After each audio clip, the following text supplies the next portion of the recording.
అటువైపు నుంచి చంద్రావళి అనబడేటటువంటి వేరొక గోపిక వచ్చింది. గభాలను ఎదురవడంలో ఆగాడు కృష్ణుడు. ఆ చంద్రావళి వంక చూశాడు. చంద్రావళి తన వంక చూశాడని పొంగిపోయింది. పొంగిపోతే ఆయన అన్నాడు, మనస్సులో రాధాదేవి ఉన్న కారణం చేత రాధా బాగున్నావా అన్నాడు. అంటే ఆవిడ చూసి, ఓహో ఈయన మనస్సు నిండా రాధని పెట్టుకుని నన్ను పలకరించాడనమాట అని ఆవిడంది, బాగున్నాను కంస అని. అనేటప్పటికి ఆయనకి బాహ్య స్మృతి వచ్చింది. అంటే కంస అంటా ఏమిటంది అన్నాడు. నువ్వు రాధ అనలేదా అంది. అనేటప్పటికి తలంచుకుని సిగ్గుపడిపోయాడు. అలా సిగ్గుపడిపోయిన కృష్ణుడు మమ్ము రక్షించుగాక అన్నాడు నిరాశకుడు. ఇవి పైకి శృంగారభరితంగా కనపడవచ్చు, కానీ వీటి వెనక చాలా గొప్ప తాత్విక సందేశాలున్నాయి. కాబట్టి ఇప్పుడు దిజిహ్వహ, నువ్వు రెండు నాలుకలతో మాట్లాడుతుంటావు. కాదు కాదు, పరమాత్మ శ్రీ మహావిష్ణువు ఒక్కొక్క చోట మాట్లాడితేనండి మహామహులు పట్టుకోలేరు. ఆయన మాట్లాడింది ఏమిటో అంత అందంగా మాట్లాడతాడు. పైకి దొరకడాయన.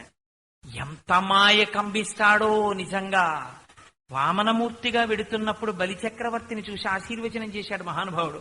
స్వస్తి జగత్రయీ భువన శాసనకర్తకు హాసమాత్ర విధ్యస్త నిలింబభర్తకు సుదారాపదవ్యవహర్తకున్ మునీంద్రస్తుత మంగళాద్ధర విధాన విహర్తకు దానవలో మంగళాద్ధర విధాన విహర్తకు నిర్జరీగళన్యస్త సువర్ణ సూత్ర పరిహర్తకు దానవ లోకభర్తకున్ అన్నాడు. స్వస్తి స్వస్తి స్వస్తి స్వస్తి ఆశీర్వచనం. విశ్వనాథ సత్యనారాయణ గారు పొంగిపోయారు. ఆంధ్ర సాహిత్యంలో పోతన గారిలా ఈ పద్యం రచించగలిగిన వాళ్ళు లేడని. స్వస్తి జగత్రయీ భువన శాసనకర్తకు, ఒరే ఇన్నాళ్ల నుంచి ఇప్పటి వరకు నా అంతటి మొనగాడు లేడని కూర్చుని శాసనం చేశావు. స్వస్తి, ఇంక ఇవాళతో అయిపోయింది ఆ పదవి. లోపల ఇంక ఇవాళతో అయిపోయింది, నేను వచ్చేసాను, దానం పుచ్చుకుంటాను, నిన్న కిందకి తొక్కేస్తాను. పైకి ఆశీర్వచనం. పాపం ఆ వెర్రైన అన్నాడు. ఈయన్ని చూసి, అయ్యో పిల్లాడా నువ్వు ఎక్కడుంటావురా ఏమిట్రా అని నిన్ను అడిగాడు.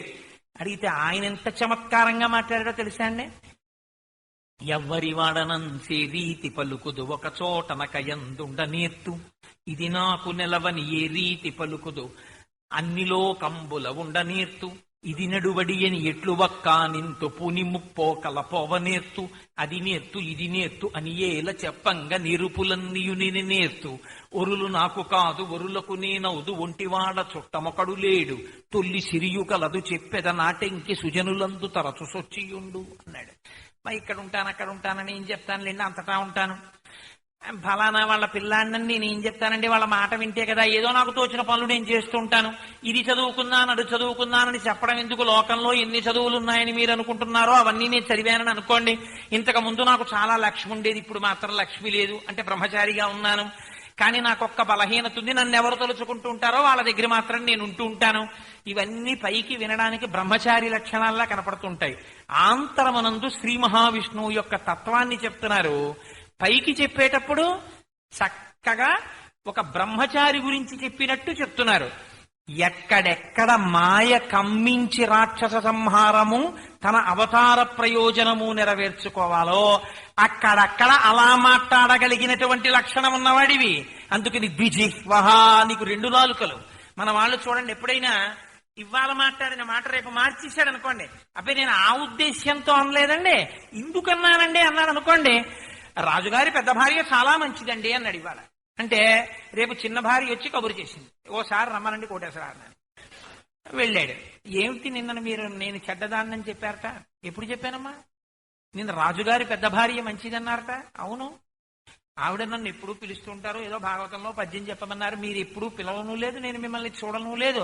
మీరు అంతకన్నా మంచివారేమో, పెద్ద భార్య కన్నా చిన్న భార్య మంచిదని చెప్పడానికి నాకు మీతో ఎప్పుడూ పరిచయం లేదు, మీ దగ్గరికి రాలేదు కదమ్మా. అందుకని తెలుసున్న పెద్ద భార్య మంచిదని చెప్పాను తప్ప మీ గురించి నేనేమనలేదే. మొదటి రోజు రాజుగారి పెద్ద భార్య మంచిది అన్నప్పుడు రెండో భార్య గురించి ఇంకో అర్థం వచ్చింది. ఇవాళ మీరు చెడ్డని నేను అనలేదే అనడంలో అది సత్యమే అయింది. ద్విజిహ్వః, రెండు నాలుకలతో మాట్లాడుతుంటాడు. ఆ మాట ఎలా అయినా అన్వయం చేసుకుంటాడు, తనకి ఎలాగా పనికొస్తుందో అలా మార్చేసుకుంటాడు. ఒక్కొక్కరు చూడండి చాలా సాత్వికంగా మాట్లాడినట్టు ఉంటుంది, కానీ అందులోనే ఉంటుంది చురకంతా. ఎంత గొప్పగా మాట్లాడతారో. వెనకటికి పాపం ఇల్లాలు అడిగిందంటే, ఎప్పుడూ మా వాళ్ళనే తిడుతుంటారు ఏమిటండి, మీ వాళ్ళందరూ అంత పూజనీయులేంటి, మీ వాళ్ళని ఎప్పుడైనా తిట్టారా అని. ఫోన్లే, అదే కదా నీ కోరిక, మా వాళ్ళని తిట్టలేదనే కదా నువ్వు అనుకునేది. ఇవాళ తిడుతున్నాను సరేనా. మా అత్తగారు మామగారే చెడ్డవాళ్ళు, మీ అత్తగారు మామగారే మంచివాళ్ళు. సరేనా? మీ వాళ్ళని ఇవాళ నా వాళ్ళని తిట్టుకున్నాను కదా, మా అత్తగారు మామగారే చెడ్డవాళ్ళు. ఏమైంది? మళ్ళీ ఆవిడగా పడింది సొరక. దిజి వాహా 2 నాలుకలు ఉన్నవాడు. స్వామి, నువ్వు ఎలా మాట్లాడి ఎలాగైనా మాయలో ముంచి అవతార ప్రయోజనాల్ని నెరవేర్చుకున్నవాడవన్న సంగతి బాగా వంటబట్టినటువంటి వాళ్ళం. రాసలీలలో అప్పటికప్పుడు మా అందరితో ఉన్నట్టుగా ఉండి మేము రాసలీలలో ఆనందం అనుభవిస్తున్నాం. చెల్వల మనధనమ్ము తెచ్చనో మల్లియలా రమీ పొదల మాటున లేడు కదమ్మ చెప్పరే అని అడగవలసి వచ్చింది. కాబట్టి ద్విజిహ్వహ, నీకు 2 నాలుకలు ఉన్నాయి. ధరణీధర, ఆయన నేను భూమిని మోసేవాణ్ణి అన్నాడు. అందుకని ద్విజిహ్వహ ఫణీంద్ర, నువ్వు ఆదిశేషుడు అని నేను అనుకుంటున్నాను. సరే, అక్కడికి నెగ్గలేకపోయాడు. ఆ తర్వాత పాపం ఏదో ఇంకొక ప్రయత్నం చెయ్యాలనుకున్నాడు. అనుకుని ఈసారి ఆవిడే సాక్ష్యంగా ఉన్నది చెప్పాడు. ఎంత చిత్రంగా ఉంటుందో చూడండి. భక్తుల ముందు పరమాత్మ ఎలా ఓడిపోయి పొంగిపోతాడో చూడండి. ఈ ఓడిపోయి పొంగిపోయిన లక్షణం ఇప్పటిది కాదండి కృష్ణతత్వంలో. మీకు చూపిస్తాను నేను. ఘోరాహిమర్ది అన్నాడు, బాగా గుర్తొస్తుందని. ఎందుకని? ఈయన వల్లే ఉపకారం పొందారు వాళ్ళందరూ. కాళీయుడు వేడి సెగలు విడిచిపెడుతుంటే ఆ నీళ్లు తాగి చచ్చిపోయారు వాళ్ళందరూ. చనిపోతే తన కారుణ్య దృష్టితో బతికించి తాను దూకాడు ఆ కాళిందీ నది జలాల్లోకి. దూకితే గోపకాంతలు, గోపబాలురు, నందుడు, యశోద, బలరాముడు అందరూ వచ్చి ఒడ్డున నించున్నారు. ఒక్క బలరాముడు తప్ప మిగిలిన వాళ్ళందరూ గొంతెత్తి ఏడ్చారు ఆ రోజున. పన్నగము మమ్ము కరవక నిన్నేటికి కరచ కుర్ర నిమ్మి కలిగి నీవుండిన మము రక్షింతువు నిన్ను రక్షింప మేము నేరము తండ్రి. ఆ పావు మమ్మల్నన్నా కరవలేదు, నిన్ను కరిచిందని ఏడ్చారు. వాళ్ళు ఏడుస్తున్నారు కదా అని రక్షించడం కోసమని ఎగిరి ఆ పాము యొక్క ఆ పణముల మీదకి, పడగల మీదకి దూకాడు. యమునా వీచి మృదంగ వజ్జముల మ్రోయం తీర గోపౌఘర్షమనోజ్ఞధ్వనితంబు గేయముగ జించత్కాళి తవ్యాళి రంగ తరంగ తలంబునన్ పటుగతిన్ గంజాక్ష నిర్మర్దనచ్చము హృద్యద్భుత భీమమైప రగ దివ్యశ్రేణి చూచందివిన్ వెస దామోదరు పాదఘాతనగతుల్ వేవేల సందంబులన్ ప్రసభాటోపముచూపబాపణ భృచ్చటామండలంబసహంపై పగిలెన్ మణుల్ చెదరగా నాస్యంబులన్ సోనితం బెసగన్ దంస్ట్రలు నుగ్గుగాగ గరళ వహ్నిజ్వాలికల్ వెల్వడన్. ఆ రోజున కాళీయమర్దనం చేశాడు.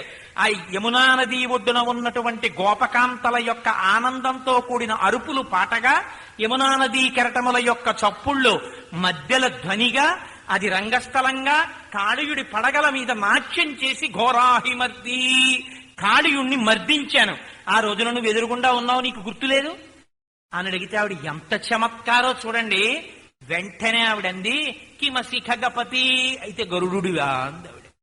మరి గరుత్మంతుడు కూడా మర్దిస్తాడు కదా పావుల్ని. ఆఖరికి తనకున్న గొప్ప నామం ఆయన చెప్పాడు మహానుభావుడు. కాదు కాదు, నో హరిహి, నేను హరిని అన్నాడు. హరిహరులు హరిహరులు అంటుంటాం మనం. హరి అన్న మాటకి తేలికైన అర్థం మీ పాపములను హరించేటటువంటి స్వభావం ఉన్నవాడు. దుఃఖమునకు ఏది కారణమో మీరు చేసిన పాపమే. మీ దుఃఖమునకు కారణమైన పాపమును హరించగలిగినటువంటి కారుణ్యమూర్తి. అందుకే వెంకటేశ్వరుడిగా వచ్చాడు కలియుగంలో.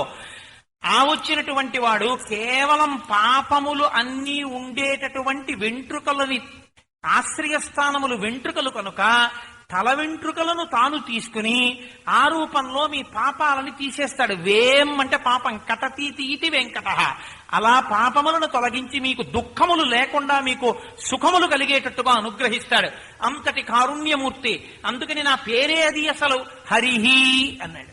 ఆవిడెంత చమత్కారి. ఆవిడంది, ఓహో హరి అంటున్నావా, కిం కపీంద్ర, అయితే నువ్వు కోతివా, పెద్ద కోతివా అని అడిగింది. ఎవరైనా ఏ మాటైనా భరించగలరు, కానీ లోకంలో తన ప్రియురాలే ప్రియుణ్ణి పట్టుకుని ఓ కోతి ఇలా రెండందనుకోండి, చాలా బాధగా ఉంటుంది మనస్సు. అక్షరం పలకలేకపోయానండి, పొరపాటున పలికాను అని సర్ది చెప్పుకున్నా ఎవరైనా గబుక్కుని కోటేశ్వరరావు గారు అన్నారనుకోండి, నిజంగానే అన్నాడా, తడబడి అన్నాడా, లేకపోతే ఏదైనా మనసులో పెట్టుకుని అన్నాడా, ఇంతమంది అన్నది ఈయన ఎందుకు అనలేకపోయాడు, తా దగ్గర తా ఎందుకు పలికిందనిపిస్తుంది. ఆ కోతి అనగానే అవతల వాడికి చాలా బాధేస్తుంది, ఏంటి నేను అలా ఉన్నానా అనిపిస్తుంది. కాబట్టి ఆఖరణ ఈ మాట అనేటప్పటికీ ఇంత పరమాత్మకి ఇంకో నామం గుర్తు రాలేదు. చిత్రం ఏమిటో తెలుసా అండి, ఇన్ని నామాలతో పిలిపించుకుని ఆ నామం పిలిచేటప్పటికి పరిగెత్తుకొచ్చే లక్షణం ఉన్నవాడు, ఇన్ని లక్షణాలు ఉన్నవాడు తన నామాలు తాను చెప్పుకున్నాడు సృష్టిలో. ఇలా ఎక్కడా ఉండదు. తన నామాలు తను చెప్పుకోవడం ఏంటండి, తన నామాలు తాను చెప్పుకుంటే తనని గుర్తించడానికి అవకాశం లేకుండా పోయి ఆవిడ గుర్తించలేదు. గుర్తించనట్టు నటించి ఆవిడ కొత్త చమత్కారంతో అన్వయం చేసింది. ఇప్పుడు ఆవిడికి ఇంకా పాపం జవాబు చెప్పలేకపోయాట. ఎవరు జవాబు చెప్పలేకపోయాడు? ఎవడు సమస్త వాంగ్మయమునకు ఆధారమో, ఎవడు సమస్త వాంగ్మయమునకు ఆకార రూపుడై ఉన్నాడో అటువంటి వాడు ఇంకొక నామం చెప్పుకోలేక గోపకాంత ప్రతివచనజిత, ఆ గోపకాంత పలికినటువంటి పలుకుల చేత ఓడిపోయి నోట మాట రాక నేల వంక చూపులు చూస్తూ నిలబడిపోయినటువంటి కృష్ణుడు మమ్ము రక్షించుగాక. ఏమిటండి ఇది? గెలిచిన వాడిని రక్షించమని అడగాల, ఓడిపోయిన వాడిని రక్షించమని అడగాల? లోకంలో సాధారణంగా ఇద్దరు దెబ్బలాడుతున్నారు అనుకోండి, ఒకరు గెలిచారనుకోండి, మీరు ఎవరిని అడగాలి? ఆ గెలిచిన ఆయన పంచన చేరాలయ్యా మమ్మల్ని రక్షించండి, మాకు ఇలాంటిది నేర్పుదురు, కొంచెం ఇలాంటి భాష్యం చెప్పడం అని చెప్పాలి. లీలాశుకుడు ఇదంటలేదు. ఓడిపోయినటువంటి కృష్ణుడున్నాడే ఆయన మమ్మల్ని రక్షించుగాక. ఇదేమిటి ఓడిపోయిన వాడిని రక్షించమని అడగడం ఏంటి అంటే, ఇందులో లీలాశుకుడు చూస్తున్న తత్వం ఇంకోటి ఉంది. కృష్ణ, ప్రపంచంలో అన్నిటికన్నా చాలా బాధాకరమైన విషయం ఏమిటంటే ఓడిపోవడం. నీకు ఈ లక్షణం ఇవ్వాల్టిది కాదు. నీకు భక్తుల చేతిలో ఓడిపోవడం అంత పెద్ద సన్మానం ఇంకోటి లేదు. ఒకానొకనాడు కురుక్షేత్రంలో యుద్ధం చేయడానికి ఏర్పాట్లు పూర్తవుతున్నాయి.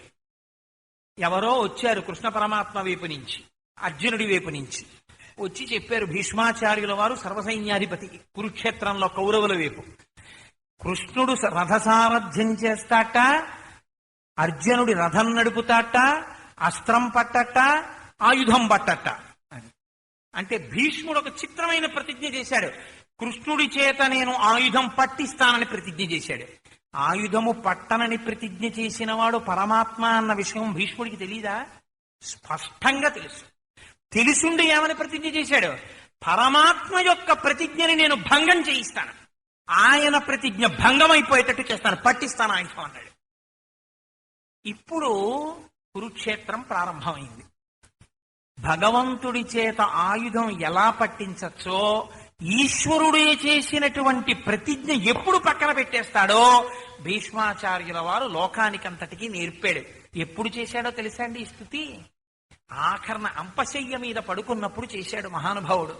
కుప్పించి ఎగసిన కుండలంబుల కాంతి గగన భాగం బెల్ల కప్పి కొనగా ఉరికిన ఓర్వక నుదరంబులోనున్న జగముల వ్రేగున జగతి కదుల చక్రంబు చేబట్టి చనుదించు రయమునపైనున్న పచ్చని పటముజార నమ్మితి నాలావునగుబాటు చేయకు మన్నింపు మని క్రీడి మరల దిగువ కరికి లంఘించు సింహంబు కరణి మెరసి నేడు భీష్ముని చంపుదు నిన్ను కాతు విడువు మర్జున ఎటంచు మద్ది శిఖవృష్టి తెరలి చనుదించు దేవుండు దిక్కునాకు అన్నాడు.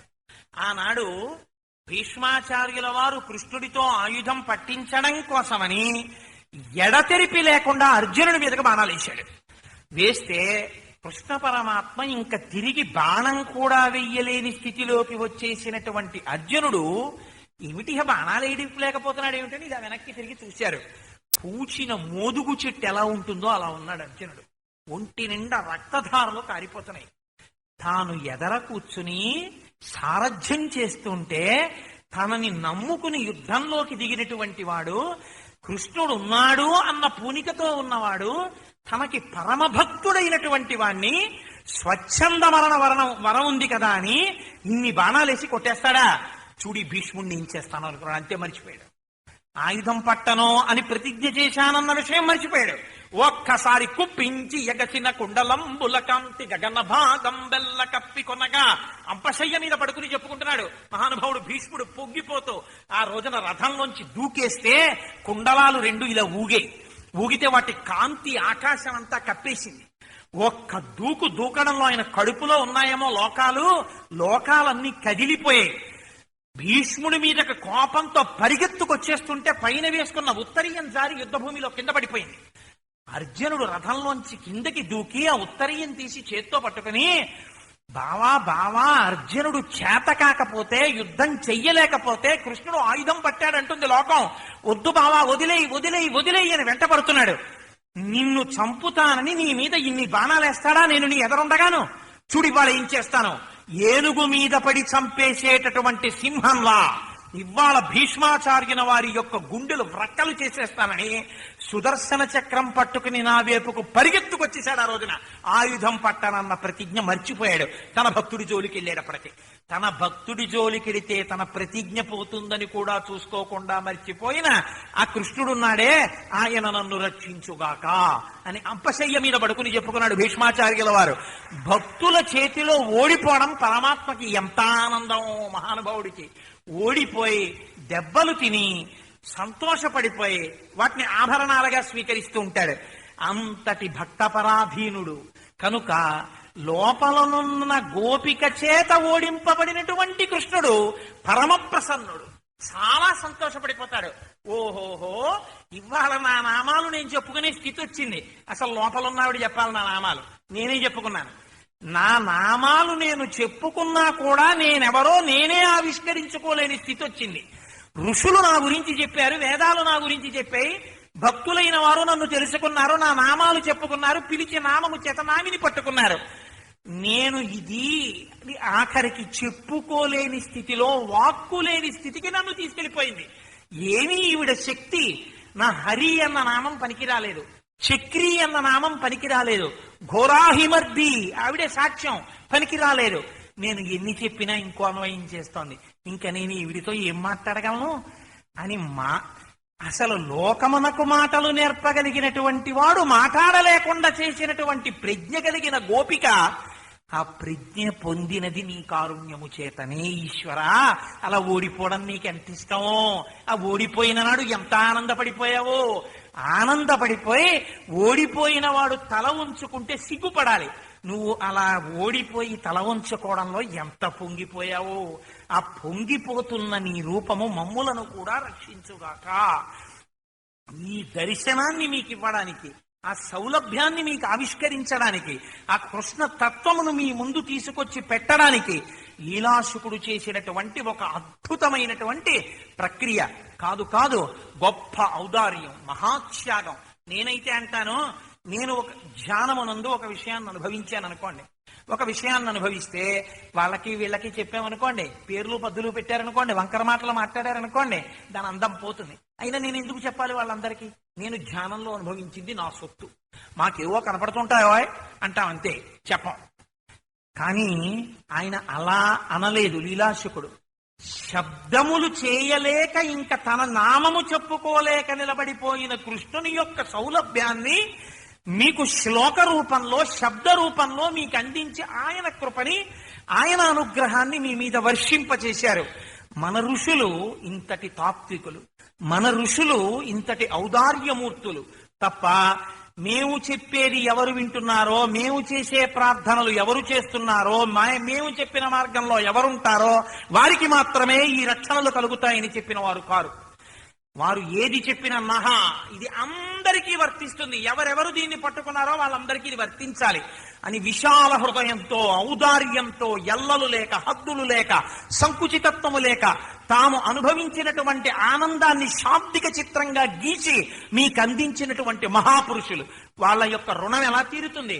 మీరు కనీసం ఒక కృష్ణకర్ణామృతం పుస్తకాన్ని మీ ఇంట్లో పెట్టుకోవాలి, మీరు చదవాలి, మీ పిల్లలకి చెప్పాలి, చెప్పి సంతోషించాలి. మీరు తెలిసి చదివినా తెలియక చదివినా పరమాత్మయే చెప్పుకున్నటువంటి పేర్లున్నాయి అందులో. గొప్ప గొప్ప నామములు, మాధవ, లక్ష్మీ కటాక్షం, ఘోరాహిమద్ధి, నాడుల యందు జ్ఞానప్రసరణ చేయించగలిగినటువంటి నామం. ఇలాంటి నామములు ఈశ్వరముఖంగా పలకబడ్డాయి. ఆ శ్లోకాన్ని మీరు ఇంట్లో చదువుకుంటున్నారనుకోండి, మీ పిల్లలకి నేర్పారనుకోండి, మీ పిల్లలు చదువుతున్నారనుకోండి, అది ఇంట్లో సర్వ మంగళములకు హేతు అవుతుంది. ఎందుకంటే ఈశ్వరనామములు అందులో ఉన్నాయి. పోతన గారు అంటారు భాగవతంలో, ఎవడు పతనావస్థ వైపుకు వెళ్ళిపోతున్నాడో వాడు ఏదో ఒకటి అడ్డు పెట్టుకుని అత్యంత సులభమైన భగవన్నామమును పలకడానికి ఇష్టపడడు. వాడి గురించి నువ్వెందుకు బెంగపెట్టుకుంటావు? వాడికి నా నామం పలికి ఉద్ధరింపబడేటటువంటి అదృష్టం లేదు. నా నామాన్ని దూరంగా పెట్టి అమ్మో ఆ నామం పలకడమే అని నా పేర్లన్నీ పక్కన పెట్టుకుని పరికిమార్ల పేర్లు పట్టుకు తిరుగుతుంటారు. వాడు పతనం వైపుకు పోతున్నాడు. వాడి గురించి నీకెందుకు బెంగ? నా నామం పలకని వాడు పతనావస్థని పొందుతున్నవాడు అంటాడు. కనుక మనకి ఇటువంటి కృప చేసిన వాడు లీలాశుకుడు.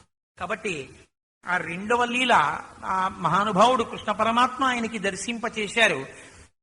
వేరొక చోట కృష్ణ పరమాత్మని నిజంగా ఎంత గొప్ప దర్శనం చేశాడో లీలాశుకుడు. తాను దర్శనం చేసి దీని విషయంలో ఎర్రసిరాతో మీరు జాగ్రత్తగా గీత గీసి పెట్టుకోవలసినటువంటి ఒక విషయాన్ని కూడా నిక్షేపించారు ఆ శ్లోకంలో. అందులో అంటారు, ఒకానొక రోజు ధ్యానమునందు లీలాశుకునకు దర్శనమైంది కృష్ణ పరమాత్మ. ఎటువంటి కృష్ణ పరమాత్మ దర్శనమైనాడు అంటే, గోధూళిధూ సరిత కోమల గోపవేషం గోపాల బాలక శతై అనుగమ్యమానం సాయంతనే ప్రతిగృహం పశుబంధనార్థం గచ్చంతి మచ్యుత శిశుం ప్రణతోస్మి నిత్యం. ఎవరికి నువ్వు నమస్కరించినంత మాత్రం చేత నీ బంధనములు ఊడిపోతాయో, కర్మపాశములు తెగిపోతాయో, పాపరాశి ధ్వంసమైపోతుందో అటువంటి రూపాన్ని లీలాశుకుడు దర్శనం చేశాడు. ఎటువంటి కృష్ణుణ్ణి చూశారట ఆయన ధ్యానమనందు అంటే, గోధూళిధూ సరిత కోమల గోపవేషం. నిజంగా పరమాత్మ గోపాల బాలుడా అంటే అత్యంత కోమలమైనటువంటి అవయవములతో కూడినటువంటి వాడై గోధూళిధూ సరిత. సాధారణంగా మనం చూడండి, ధూళి మీద పడుతోంది అనుకోండి, అబ్బా దుమ్మొస్తోందండి అని దూరంగా వెళ్ళిపోతాం. ఆయన పొంగిపోయాడు, నా మీద ఆవుల దూడల డెక్కల మించి రేగినటువంటి ధూళి పడుతుందని. భీష్ముడు పొంగిపోయాడు. హయరింకార్మిక ధూళి ధూసర పరిన్యస్థాల కోపేతమై రయజాతశ్రమతో యుబిందుయుతమై రంజిల్లు నెమ్మోముతో జగమం పార్థునకిచ్చు వేట్కనని నా శస్త్రాహుతించాలన్నొచ్చియో బోరించు మహానుభావు మదిలో చింతింతున శ్రాంతమున్నన్నాడు. ఎటువంటి పరమాత్మ! కేవల సంకల్పము చేత లోకముల యొక్క సృష్టి స్థితి లయములు చేయగలిగినటువంటి వాడు అర్జునుడికి విజయాన్ని కట్టపెట్టడం కోసమని సారథిగా నిలబడితే, భీష్ముడు ఆయన మీదకి బాణప్రయోగం చేస్తే ఆ బాణముల చేత దెబ్బలు తిన్న శరీరము కలిగినటువంటి వాడై ముందు వెళుతున్నటువంటి గుర్రముల యొక్క డెక్కల నుంచి పైకి రేగినటువంటి ధూళి ఒళ్ళంతా కప్పేస్తే మట్టి పట్టినటువంటి ఆ కృష్ణుని యొక్క సౌలభ్యానికి నేను నమస్కరిస్తున్నాను, ఆయన నన్ను రక్షించాలన్నాడు భీష్ముడు. అలా కృష్ణ పరమాత్మ ఈ లోకంలో పుట్టగానే పొంగిపోయిన వాటిల్లో కొన్ని ఉన్నాయని చెప్పారు పోతన గారు. క్రేళ్ళురికి మసలిలే గల్లు మల్లడిగొని రంకెలిడియ మద వృషభంబుల్ పెళ్ళున ముదుగుల పొదువుల చల్లించన్ పాలు బాలు సంభవ వేళన్. కృష్ణ పరమాత్మ జన్మించినప్పుడు వాటికి నోరు లేకపోయినా ఆ ఆవులు ఆనందాన్ని పొందేట. మీరు చూడండి, గాన్ నోటీస్డ్ అంటారు. కొన్ని మనం అసలు గుర్తించాం. ఒక కావ్యం చదివినా, ఒక పురాణం చదివినా, ఒక ప్రబంధం చదివినా ఆ పేజీలు గబగబా తిప్పేస్తాం. ఎప్పుడైనా లోకమునకు ఉపకారము చేసేటటువంటి వారు, శుద్ధ సత్వము కలిగిన వారు, ఈశ్వరాంశ సంభూతులు, ఇటువంటి వారు జన్మించినప్పుడు ప్రకృతి పరవశిస్తుంది. వెంటనే వర్ణన చేస్తారు కవులు. నీరు నిర్మలంగా ప్రవహించింది, ఆకాశమంతా అత్యంత ప్రకాశవంతంగా ఉంది, జంతువులన్నీ చాలా ఆనందాన్ని పొందాయి అని. తెలియాలా పుట్టినవాడు పరమాత్మని? తెలియక్కర్లేదు. తెలియకపోయినా ఈశ్వరుడు ఒక రూపాన్ని తీసుకుని పుట్టగానే ఆవులు దూడలు పొంగిపోయాయి. ఎలా పొంగిపోయాయంటే, క్రేళ్ళురికి మసలిలే గలు. ఆవు దూడ గెంతినట్టుగా గేది దూడ గెంతదు. గేదె దూడ అలా పడుతుంది. ఆవు దూడ పుట్టగానే కొంచెం 4 అడుగులు వేసేటప్పటికి చెంగు చెంగును గెంతుతుంది. కృష్ణుడు పుట్టగానే ఆవు దూడలు పొంగిపోయి గెంతులేసేయట. ఎద్దులు మోరలెత్తి పెద్ద అరుపులు అరిచేయట. సేరుపాలిచ్చే ఆవులు 2 షేర్ల పాలిచ్చేయట. ఎందుకని? మాధవుడు జన్మించాడు, కృష్ణుడు జన్మించాడని పొంగిపోయేట. ఆవులు దూడలు ఆ రోజుల్లో పొందినటువంటి అదృష్టం ఏమిటో తెలుసా అండి? అవి నోరు లేనివి కావచ్చు, అయినా వాటికి రక్షకుడిగా వెంట వెళ్ళినటువంటి వాడు పరమాత్మ. రోజు ఆ ఆవులు దూడలు ఎద్దులనన్నిటినీ స్పృశించేవాడు, వాటిని కడిగేవాడు, వాటిని గడ్డి పెట్టి తోమేవాడు, వాటి పాలు పితికేవాడు, వాటికి కుడితి పెట్టేవాడు, వాటికి చిట్టు పెట్టేవాడు, వాటికి తౌడు పెట్టేవాడు. అక్రూరుడైతే అసలు పొంగిపోయాడు. ఇప్పుడు నాకు పశువుల శాలలో కృష్ణ దర్శనం అవుతుందని చెప్పుకున్నాడు. అటువంటి కృష్ణ పరమాత్మ లీలాశుకుడికి దర్శనమిస్తున్నాడు. గోధూళిధూ సరిత కోమల గోపవేషం. గోపాల బాలుడిగా చిన్ని కృష్ణుడిగా ఒళ్ళంతా గోధూళితో, ముందేమో బోలెడన్ని ఆవులు, ఒక్క నందుడికే కొన్ని వేల ఆవులు. ఈ ఆవులు, ఈ దూడలు, ఈ ఎద్దులు ఇవన్నీ అంబా నడుచుకుంటూ, అందులో సాయంకాలం ఇంటికి వచ్చేస్తున్నటువంటి ఆవుల యొక్క అల్లరి చాలా ఎక్కువగా ఉంటుంది. అమ్మా నడుచుకుంటూ వచ్చేస్తుంటాయి. వాటి కోసం అని చెప్పి ఆ ముందు ఎక్కడో ఆవు ఉంటుంది, మిగిలినవేమో దూడలు ఎద్దులు అడ్డొచ్చేస్తాయి. ఈ వెనక నుంచి దూడలు తల్లి కోసం అంబే అని వరుస్తుంటాయి, వెనక్కి తిరిగి అంబే అని ఆవు ఆగిపోతుంది. ఈ ఆవు దూడ కలుసుకోవాలి. ఈ మధ్యలో ఏ ఎద్దో కుమ్ముతుంది, అవి కుమ్ముకుంటే ఆ కొమ్ములు వచ్చి గుచ్చుకుంటాయి. వీటిని జాగ్రత్తగా నియంత్రించగలిగినటువంటి వాడు ఒకటి ఉండాలి.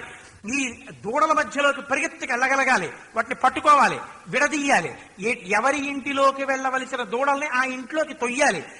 అవి కొన్ని వెడతాయి, కొన్ని వెళ్లకుండా అలా వెళ్ళిపోతుంటాయి. మళ్ళీ దాన్ని పట్టుకుని తీసుకురావాలి. మనకి చూస్తే ఇన్ని ఆవులు, ఇన్ని ఎద్దులు, ఇన్ని దూడల్లో దిక్కుమాలిందో 10 కాకులు గోడ మీద వాలితే 10 ఎగిరిపోతే ఇందులో 8వ కాకి ఎక్కడ వాలిందంటే మనం చెప్పలేం. అంటే కాకి ఎక్కడ వాలిందో నేనేం చెప్పను, అన్ని ఊళ్ళో ఉన్నాయంటాం. కానీ గోపాల బాలులకు అదో లక్షణం ఉంటుంది. చాకలి చూడండి, ఎన్ని బట్టలు పట్టుకెళ్ళినా మన చొక్కా మనకి తెచ్చేస్తుంది. అదో గొప్ప ధారణాశక్తి. అలాగే ఆవులు తోలేటటువంటి వాళ్ళు ఎవరావేదో తీసుకొచ్చి కట్టేస్తారు గుమ్మల్లో. అందులో ఆ రోజుల్లో ఏదో 1 ఆవు 2 ఆవులు కావు, కొన్ని వేల ఆవుల మందలు వెడుతుండేవి. ట్రాఫిక్ ఏం లేదు, ఉన్నవివే ఐశ్వర్యం అక్కడ. ఇన్ని ఆవులు వెళ్ళిపోతుంటే గోపాల బాలురు వచ్చి చెప్తుండేవారట, కృష్ణ ఈ ఇంట్లో 200 ఆవులు కట్టాలి. 200 ఆవులు కట్టాలంటే పొగరబోతావులు చాలా ఉన్నాయి కృష్ణ, పొడి చేస్తాయి. నువ్వు ఇలా వచ్చి ట్రర్ అన్నావంటే చాలు. గయోపాఖ్యానంలో వర్ణిస్తాడు. నువ్వు ట్రర్ మోయగలమే అని అదే శబ్దాన్ని వేశాడు శిశభజ్యంలో మహానుభావుడు. అందుకని ఆ ఆవుల్ని దూడల్ని నిన్ను చూసేటప్పటికి మాత్రం మాట వింటాయి. నువ్వు వాటిని తీసుకొచ్చి ఇలా పలుపు కట్టేస్తుంటే మమ్మల్ని అయితే కొమ్ములు పెట్టి పొడి చేస్తాయి, నిన్నైతే పొడవవు, చక్కగా వచ్చి నాలుక పెట్టి నాకుతాయి. అదేమిటో నిన్ను చూస్తే అంత ఇష్టం ఆవులకి దూడలకి. కొంచెం కృష్ణ మా ఇంట్లో ఈ 200 ఆవులు కట్టేవా అంటే ఇంకోటి పరిగెత్తుకొచ్చి వాడిని తోసేసి, అలా కాదు కృష్ణ, వాళ్ళ ఇంట్లో 200 ఆవుల్లో 10 ఆవులే పొగరబోతావులు, మా ఇంట్లో కట్టవలసినటువంటి ఆవుల్లో 70 ఆవులు పొగరబోతావులు, 80 ఎద్దులు పొగరబోతెద్దులే. మొన్న చూడు గట్టిగా బిర్ర బిగుసుకుంటుంది ఒక్కొక్క ఎద్దు. మీరు పలు పట్టుకుని ఎంత లాగండి రాదు. మీరు అది రావట్లేదు కదా అని పలు పట్టుకుని గట్టిగా లాగుతున్నారు అనుకోండి, ఒక్కసారి పరిగెత్తుకొచ్చి పొడుస్తుంది. ఇంత ఒక్కసారి అది వచ్చేయడంలో వీడు డామని కింద పడిపోతాడు. అది పరిగెత్తుకొచ్చి తొక్కేస్తుంది, పొడి చేస్తుంది. ఇంతంత పెంకావులు ఎద్దులు ఉన్నాయి కృష్ణ, ముందు మా ఇంటికి రా అంటే మా ఇంటికి రా అని చెప్పి అటు ఇటు చేతులు పట్టుకు లాగుతుంటే ఎవరిని? సాక్షాత్తు పరమాత్మ. ఎవరికి ఇస్తున్నారు? ఎంగిలి ఉట్లు. వాళ్ళు స్నానం చేయరు, పొద్దున్న మొలగడిగితే తలగడగరు, తలగడిగితే మొలగడగరు. ఇలాంటి వాళ్ళు ఎంగిలి ఉట్లు. పైగా తిన్నదేమిటి? ఆ కృష్ణ పరమాత్మతో కలిసి ఈ ఆవులు కాయడానికి వెళ్ళినప్పుడు జలజాంత స్థిత కర్ణికం తిరిగిరా, సంఘంబులయ్యున్న రేకుల చందంబున కృష్ణుని తిరిగిరా, కూచుండి వీక్షించుచున్ శిలలున్ పల్లవముల్ లతల్ పత్రంబులు పువ్వులు ఆకులు కంచంబులుగా భుజించిరతన్ గోపాలకుల్ భర్గవ భువరా అని ఆ రోజున ఆ గోపాల బాలురు తిన్నా కృష్ణుడితోటే, తాగినా కృష్ణుడితోటే, ఆడుకున్నా కృష్ణుడితోటే, పశువులు కట్టవలసి వచ్చినా కృష్ణుడితోటే. అప్పుడు ఈయనంటట, ఒరే నువ్వేం బెంగ పెట్టుకోకు, ఇక్కడ 60 ఆవులు కదా నీ కట్టేస్తాను గబగబా అని చెప్పేసి ఆయన పేరు పెట్టి పిలిస్తే మాత్రం వచ్చేయాల్సిందే ఆవు. ఓ పాంచజన్యమా, ఓ నారాయణ, ఓ గోవింద, ఓ కేశవ, ఓ శివ, ఓ సాంబ రండి అనేటప్పటికి మందలో ఎక్కడున్నా సరే అంబా అని అరుచుకుంటూ వచ్చేసి కట్టుకోయల దగ్గర నించునేటప్పటికి నవ్వుకుంటూ వెళ్ళి గబగబా వాళ్ళ ఇంట్లో కట్టేస్తుండేవాడు. ఏమి కర్మ, ఎక్కడి పరమాత్మ? ఆయన అంటున్నాడు, గోధూళిధూ సరిత కోమల గోపవేషం. ఒక చిన్న గోపాల బాలుడిలా అమ్మ కట్టినటువంటి ఓ చిన్న పట్టుదట్టి, ఆ మెడలో తగిలించుకున్న ఉట్టి, అందులో పెట్టుకున్న ఆ ఎంగిలి అన్నం తినేసినటువంటి పాత్రలు, ఆ ఉట్టి ఓ చెట్టు కింద పెట్టి ఓ చేత్తో కర్ర పట్టుకుని ఆ కొమ్ము బూర ఊదేటప్పటికి ఆవులు రావాలి, ఎద్దులు రావాలి, దూడలు రావాలి. ఆ దూడలు పాలు తాగేయకూడదు. వీటినన్నింటినీ గబగబా కొయ్యలకు కట్టేస్తుంటాడు. ఈ కట్టేయడంలో ఆ తోకలు ఊపుతుంటాయి. అవి ఆ తోక వచ్చి తగులుతుంటుంది. ఆ ధూళి అంతా రేగిపోతుంటుంది. ఈ గోధూళి అంతా వచ్చి ఒంటి నిండా మట్టి పట్టేసి ఉంటాడు. ఇంత మట్టి పట్టేసి ఆ ఆవుల బురదలోకి వెళ్ళి అవి తాగినటువంటి కుడితి అవి పడిపోయి ఉంటే అవి అక్కడ మలం విసర్జించి, గోమయం విసర్జించి, గోమూత్రం విసర్జిస్తే ఆ దూడల్ని వాటిల్లోకి వెళ్ళి పట్టుకుని తీసుకొస్తుంటే ఆ కాళ్ళు పాదాలు ఇక్కడి నుంచి బురదే. ఎక్కడి పరమాత్మ, ఎక్కడి పాదాలు! యోగులు కొన్ని కోట్ల జన్మలు సంసారములు విడిచిపెట్టి తపస్సు చేస్తే దర్శనము కానటువంటి పాదములు. అటువంటి పాదములు తమంత తాముగా గోపాలుర ఇళ్లలోకి ప్రవేశించాయి. సాయం తనే ప్రతిగృహం పశుబంధనార్థం. వాళ్ళింట్లోకి వీళ్ళింట్లోకి పరిగెత్తికెళ్లి పశువులు కడుతుండడం. పైగా ఇంట్లో వాళ్ళు, కృష్ణ ఇంకొక 2 ఆవులు రావాలి, కొట్టకొయ్యలు ఖాళీ, ఏ ఆవులో చూడు అంటే వాళ్ళు హాయిగా ఏ పాలో తాగుతూ కూర్చుని గిన్నెలు ఎట్టుకుని పాలు పితుక్కోవడానికి సిద్ధం అవుతుంటే ఇంకా 2 కదా రావాలి, కేశవ, గోవింద, ముకుంద, నారాయణ, మాధవ, ఋషికేశ, పద్మనాభ, దామోదర, సాంబ, శివ, హర, హరి అన్ని వచ్చేసాయి. పాంచజన్య రావాలి, ఏంటి తర్వాత శివధను, ఈ 2 రావాలి. పాంచజన్య అనేటప్పటికి ఆవు రావాలి, శివధను అనేటప్పటికి ఇంకో ఆవు రావాలి. వచ్చేసాయి 2. కట్టేశానండి.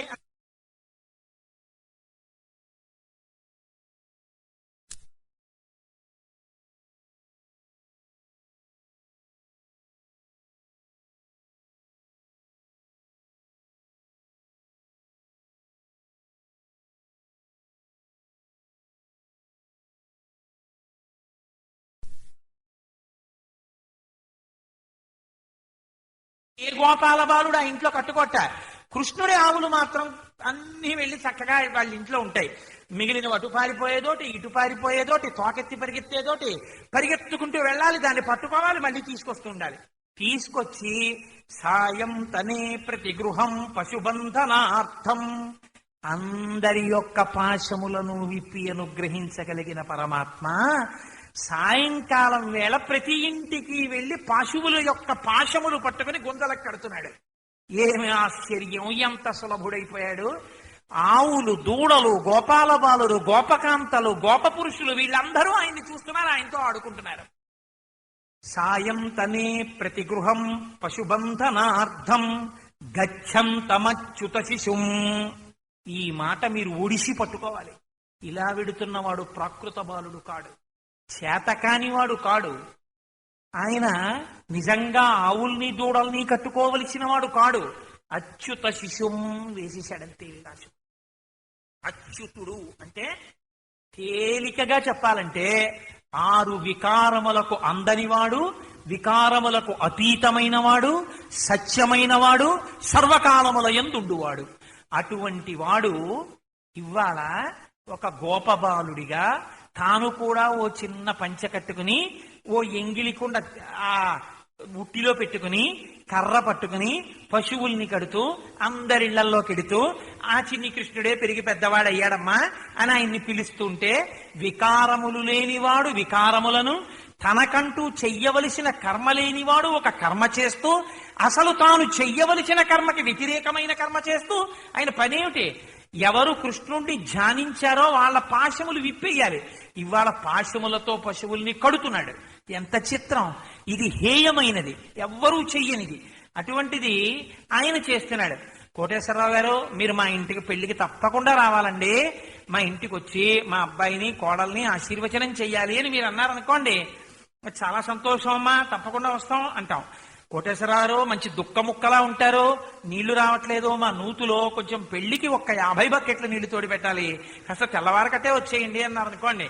చీమి మొహం ఏట్సా, నా బందోబస్తుతనం అంతా మీ ఇంట్లో నీళ్లు తోడడానికి పనికొచ్చేదిగా కనపడిందా మీకు అనిపిస్తుంది నాకు. ఈశ్వరుడు చూడండి, అచ్యుత శిశుం, అసలు ఆ అవసరం లేనివాడు, వికారములు లేనివాడు, సత్యమయ్యున్నవాడు, పాశములను విప్పగలిగిన వాడు, రాశీభూతమైన జ్ఞానమైన వాడు, వేదములు ప్రతిపాదించలేమని చెప్పినటువంటి వాడు, తన పాదములు దర్శనము ఈయని వాడు, ఆ దర్శనము పొందితే చాలు లోకము ధన్యమైపోతుంది. అటువంటి వాడు బురదలో, ఆ గోమయంలో, మూత్రంలో తిరుగుతూ గోపాల బాలురు ఏమీ తెలియని వాళ్ళు ముట్టుకుంటుంటే, లాగుతుంటే, అక్కడికి వెళ్ళిపోతావే అని వీప్పిన కొడుతుంటే, నవ్వుతూ తిరుగుతూ ప్రతి సాయంకాలం వాళ్ళ ఇళ్ళకి వెళ్ళాడు. ఏం ఆశ్చర్యం ఇది! వాళ్ళు పిలవలేదు, రమ్మనలేదు, తానే వెళ్ళాడు అందరిళ్ళకి. ప్రతి సాయంకాలం వెళ్ళాడు. వెళ్ళి వాళ్ళిళ్లలో పశువులన్నీ కట్టాడు. కట్టి తాను వచ్చాడు. అచ్యుతుడైన వాడు, అచ్యుతుడు శిశువైన వాడు, వచ్చి పశువులు కట్టినవాడు. ఏమి సౌలభ్యం కృష్ణ! ఇది నేను తలుచుకోకపోతే నా మనుష్య జన్మకి ప్రయోజనం ఏమిటి? పనికి మాలిన విషయాలన్నీ నేను తలుచుకోనా? నీ యొక్క ఈ కారుణ్యాన్ని, ఈ సౌలభ్యాన్ని నేను విస్మరించను. కాబట్టి సాయం తనే ప్రతి గృహం పశుబంధనార్థం గచ్చం తమచ్యుత శిశుం ప్రణతోస్మి నిత్యం. ప్రతిరోజు నేను అలా గోధూళి చేత అలంకృతమైనటువంటి ఆ చిన్ని కృష్ణుణ్ణి మనసులో తలుచుకు పొంగిపోతూ అచ్యుత శిశువు అని నేను నమస్కరిస్తాను. ఈశ్వర, నీవే గోపాల బాలుడిగా భూమి మీద చెరించావు. దాని గురించి విని, దాని గురించి చదువుకుని, ఆ కారుణ్యాన్ని తలుచుకుని పొంగిపోతే, అది వింటే, నమస్కరిస్తే, మనస్సులో ఒక్కసారి దర్శనమైతే అది అమృతమై మళ్లీ పుట్టవలసిన అవసరము లేకుండా పశువులు కట్టినటువంటి కృష్ణుడు మీ పాశములు విప్పేవాడిగా మీకు అనుగ్రహిస్తాడు. కాబట్టి అటువంటి స్వరూపాన్ని నేను ప్రతినిత్యము, ప్రతిరోజు నమస్కరించుచున్నాను అని లీలాశుకుడు అన్యాపదేశంగా మనుష్య జన్మ ఎత్తినందుకు కనీసం ఇంత కారుణ్యం, ఇంత సౌలభ్యాన్ని తలుచుకుని నమస్కరించకపోతే ఎందుకు వచ్చిన మనుష్య జన్మరాది? కాబట్టి నమస్కరించు. అలాంటి కృష్ణుణ్ణి చూడు. నిజాయితీతో గుండెల మీద చెయ్యేసుకుని ఒక్కసారి ఆలోచించండి.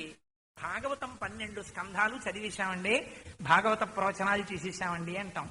లీలాశుకుడిలా అలా ప్రతి ఇంటికి వెళ్లి పశువుల్ని కడుతున్న కృష్ణుడు, గోపాల బాలుర చేత తాకబడుతున్న కృష్ణుడు, గోపకాంతల చేత పిలవబడుతున్న కృష్ణుడు, ఆవుల యొక్క గోమయంలో మూత్రంలో తిరుగుతున్న కృష్ణుడు, ఆవుల వెంట పరిగెడుతున్న కృష్ణుడు, ఆవుల్ని పేర్లు పెట్టి పిలుస్తున్న కృష్ణుడు, గోధూళి చేత శరీరమంతా నిండిపోయిన చిన్ని కృష్ణుడు, అసలు అలా ఉండవలసిన అవసరం లేనివాడు, అంత అందమైన రాశీభూతమైతే అటువంటి కోమలమైన శరీరంతో పిల్లవాడు ఆడుతుంటే నీకొక్కసారి అలాంటి కృష్ణుండి ఇక్కడ ధ్యానం చెయ్యాలని అనిపించలా? పోనీ నీకు అనిపించకపోతే నాకు అలా కనపడి దీన్ని నువ్వు శాబ్దిక చిత్రం గీయవయ్యా, అప్పుడైనా ఒక్కసారి నమస్కరిస్తారేమో. పశువుల కడుతున్న చిన్ని కృష్ణుణ్ణి చూస్తే వాళ్ళ పాశములు విప్పుతానయ్యా అని మళ్ళీ నా దగ్గరికి వచ్చి చెప్పి నా చేత ఈ శ్లోకం చెప్పించినప్పుడైనా నీకు ఆయన కారుణ్యం అర్థం కావట్లా? ఇప్పుడు కూడా నువ్వు ప్రతిరోజు ఆయనకి నమస్కరించాలని అనగలవా? కాబట్టి ప్రణతోస్మి నిత్యం, అటువంటి చిన్ని కృష్ణుడకు నేను సర్వదా నమస్కరించదను, ప్రతినిత్యము నమస్కరించదను అని మహానుభావుడు లీలాశకుడు తాను అనుభవించినటువంటి ఆ అద్భుతాన్ని మన ముందు ఆవిష్కరించినటువంటి ఘట్టం. రేపటి రోజున వేరొక విషయాన్ని లీలాశకుడు అనుభవించినది ఈశ్వరుడు ఏది పలికిస్తే దాన్ని మీ ముందు ప్రసంగిస్తాను. మంగళాశాసన పరై మదాచార్య పురోగమై సర్వైశ్చ పూర్వైరాచార్యై సత్కృపాయాస్తు మంగళం. మంగళం కోసలేంద్రాయ మహనీయ గుణాత్మనే చక్రవర్తి తనూజాయ సర్వభౌమాయ మంగళం. ఉమాకాంతాయ కాంతాయ కామితార్థప్రదాయినే శ్రీగిరీశాయ దేవాయ మలినాథాయ మంగళం. కరచరణ కృతం వా కర్మ వాక్కాజం వా శ్రవణనైనజం వా మానసం వాపరాధం విహితమవిహితం వా సర్వమేత్తక్షమస్వ. శివ శివ కరుణాబ్ధే శ్రీ మహాదేవ శంభో. సర్వం శ్రీ ఉమామహేశ్వర పరబ్రహ్మార్పణమస్తు.